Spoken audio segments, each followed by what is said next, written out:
What is up, everyone? Coming to you with the week 3 preview. League is just chock full of 1-1 teams um, coming into week 3. I don't think this has ever happened before where you only have two undefeated teams and two 0-2 teams. Empire Interceptors only undefeated teams after the Gremlins had a crazy upset. Just There's 16 teams at 500 right now. Obviously, this isn't going to happen again. Maybe it will, but that would be ridiculous. But usually at this point, we usually run an article about um, who can make it after starting 0-2. But I mean, this year it's just the Scarlet Ember and the Dizzy Devils.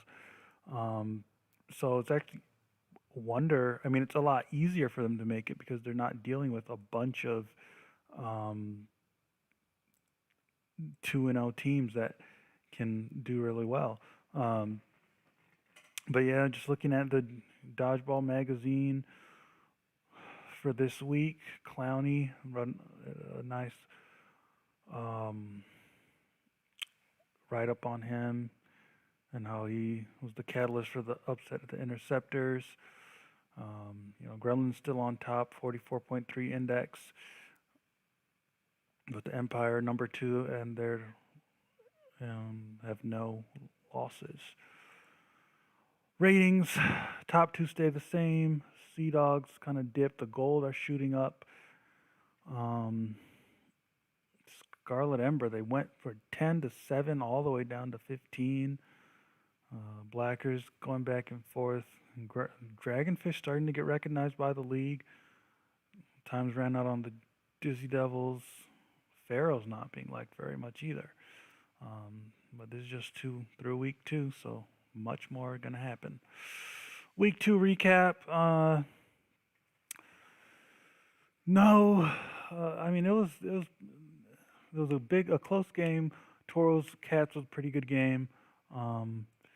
You had Reed went off 19 points. He was player of the week.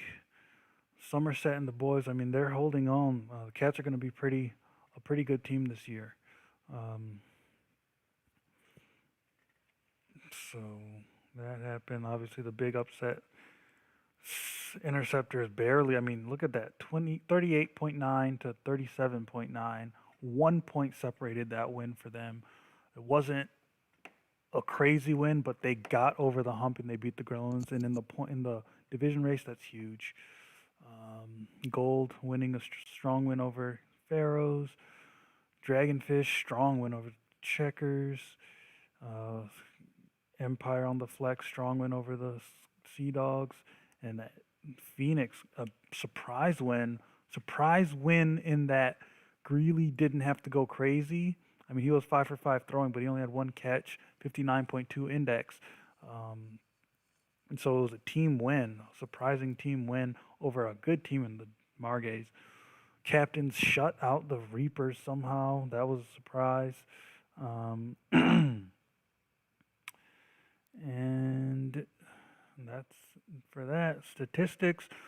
Middlestein and Greeley leading index race early on. It's kind of weird. There's a lot of, Dante's up here. He's not really supposed to be up there. There's a lot of good players that are just buried. No Charlie, Pascal's all the way down here. Salazar's, so Somerset, there's a lot of churning that's going to happen to this list as time goes on. You got a couple people that haven't scored yet. All-star projections. Greeley, Vega, Brass, Pelletier, Middlestein, Clowney, all Dodge team right now, but that's obviously going to change. MVP race, new this year. We're going to be tracking the MVP race. Reed, 5 votes, Brass, 4 votes. So there's a lot of season left, but Reed has the early lead. And the Clowney story, read it, comment, subscribe, talking about how he upset the Gremlins. And we are now at preview time. Week 3 preview. Flex, beginning flex Pharaohs go to DC to take on the Dizzy Devils. Dizzy Devils, well, they're not 0-0, they're 0-2. Um, and, you know, Pharaohs, they had a tough loss at home versus the Gold last week, but turn it around this time. They're not playing a particularly good offense, but their defense, if Durant and been waiting to see what happens when Durant and McFadden go off in a game. One's going to be intercepting, one's just going to be catching everything thrown at them. It's going to be chaos, but hopefully they can get it this time. They're 0-2. 0-3 is probably going to be a death sentence for them in the division they're in. So get this outside win, get the momentum back. They should be good. I think this is going to be a 5-4 game. I think the Dizzy Devils are going to squeak this one out. So Margay's going to Empire. Empire, they're looking strong. Margay's probably trying to get back their mojo after that loss. They really thought they were going to win that game. But Empire, they're smooth, man. Gerst is smooth, Streets is smooth, Thompson is smooth, Richard is smooth. So I mean, I think the Empire are going to win this one 5-3. Really establish themselves as the number one team in the league. Silverbacks Phoenix. This is going to be an interesting game. I mean, Silverbacks on paper are a better team. I think this is one of those games where Phoenix is just, or Greeley is just going to become the best player in the league this season. I think this is going to be a statement game. Silverbacks are bringing the heat. I mean, Ricky Nicole's going well. Temp is doing solid. Salazar is playing solid.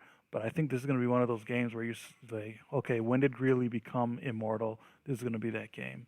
I think Phoenix is going to win 5-2. Cats at Checkers. I think the Checkers are going to get stomped by the Cats. I think the Cats, this is the game the Cats resurge and bring themselves into the rankings.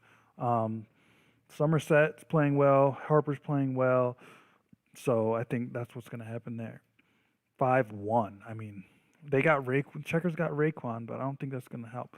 Gold at Diamonds. This might be a trap game. I mean, the Diamonds know how to upset some folks. But I don't know. I mean, the Gold aren't that talented, and Fournier, the rookie, is not that great. But, I mean, to lose to the Diamonds, it might be a 5-4 victory by the Gold, which will feel nasty, and you'll feel sticky afterwards. But I think the Gold will win this one in Southern California. Scarlet Ember at Gremlins. Gremlins are pissed. They're gonna win at home here. I don't see it happening where they're gonna lose. Scarlet Ember, they don't have an offense. They barely have a defense, and they don't have the dasher. So they don't have much going for them. They're probably the worst team in the league. I think they're worse than the Diamonds. Yeah, it's not working this year, Skinner. And Blackers at Sea Dogs. Sea Dogs trying to get back from that loss. I mean, they're very close to being an 0-2 team. That's the crazy thing. They barely beat the Gold in week 1, and they had a solid loss versus the Empire last week. But they're back home now playing the Blackers. Blackers, they lack offensive power, so it should be a feast for Miller. Should be a good game for Skogstad to get back in the MVP race. And Curtis has been doing his thing on offense. So if he keeps doing that, I think it's going to be a 5-2 victory for the Sea Dogs. Blackers, if they shut Miller down, it should be even because Willis and Simeon both are not bad throwers. And Willis knows a thing or two about the Sea Dogs. So that'll be interesting, him returning to London. Interceptors at Reapers. I think the Interceptors jump in the ratings this week. They go 3-0. They might get up to number 8. I don't think they're going to have a spectacular victory, but I think they'll win this one. McCarron's playing well. Kyle's playing well. And Acardi Dasher, I mean, I think they got the pieces right now. Dragonfish at Skylarks. Playoff rematch. Southern playoff rematch. This is going to be an interesting game. I mean, Skylarks, they have the talent. They got the pieces. But the Dragonfish, they have the gumption, man. I mean, T2 played amazing last week. And you got Iggy Anthony getting better every week, week after week. And Robertson really taking the helm as the lead thrower now. But Thomas is still a good 91 thrower. So, I mean, I think these teams are evenly matched, and it should be a really good game in Atlanta. I think Skylarks are going to get it 5-3. Don't hold me to that one. And for the flex, we're going to Denver, Colorado. We didn't think we'd be here. There wasn't much hope coming out of uh, Denver after the offseason where Dil Durant left, went to the Dizzy Devils. But they got Esparza, the rookie. He's been dazzling. And Ricky Pete's been pretty good. And they rocked out last week and shut out the Reapers. The Toros, they don't really know their identity. I mean, Vega's coming into his own as the defender of the team, but it's still Reed's team, live or die by Reed. You saw that last week. He really had to make a Herculean effort to win that game. Um, but it should be a good game. I think the Toros will find their way and win this one 5-3. But don't be surprised if the Captains squeak this one out. And that was the week 3 preview. We will see you in Washington D.C. for the Dizzy Devils to host the Pharaohs on the early flex.